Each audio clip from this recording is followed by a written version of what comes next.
नमस्कार दोस्तों, आज का जो हमारा क्वेश्चन है वो क्लास 10th के मैथ से है। और ये क्वेश्चन जो है क्लास 10th के मैथ के त्रिकोणमिति के कुछ विशेष कोणों के त्रिकोणमिति अनुपात पर आधारित है। और ये क्वेश्चन जो है आपके बोर्ड एग्जाम के लिए जो है काफ़ी महत्वपूर्ण है। तो चलिए देखते हैं क्वेश्चन में क्या दिया गया है। यानी ये क्वेश्चन में दिया गया कि सिद्ध करें कि 2 tan 30 डिग्री बट्टा 1 माइनस tan स्क्वायर 30 डिग्री बराबर √3। तो चलिए सिद्ध करते हैं। यहाँ देखिए हल जो LHS में दिया गया है उसको लिख लेते हैं। ये जो है LHS भाग है और ये जो है RHS भाग है, मतलब ये बायां पक्ष और ये दायां पक्ष। तो बायां पक्ष को जो है सबसे पहले लिख लेते हैं। तो यहाँ पर बायां पक्ष में है 2 tan 30 डिग्री बट्टा में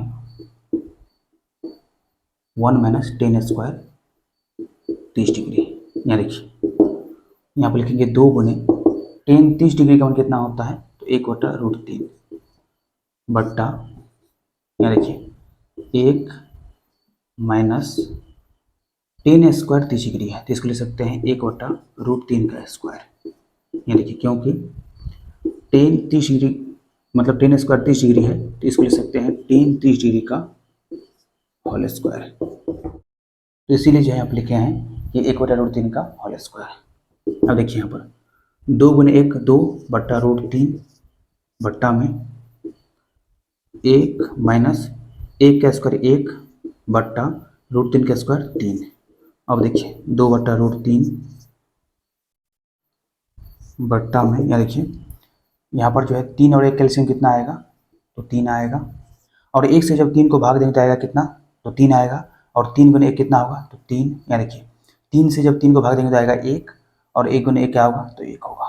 तो यहाँ पर जो है लिखेंगे 2/√3 बट्टा में 3 गुने से 1 2/3।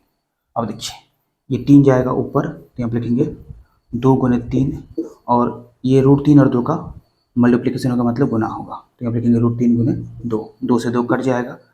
और इस 3 को क्या लिख सकते हैं, तो √3 गुने √3 बट्टा में √3। यहाँ देखिए √3 से √3 कट जाएगा तो क्या रहेगा, तो √3। और ये जो है किसके इक्वल है, RHS के इक्वल है। तो यहाँ पर लिखेंगे RHS और नीचे लिखेंगे सिद्ध हुआ, सिद्ध हुआ। और ये जो है अपना आंसर आ गया।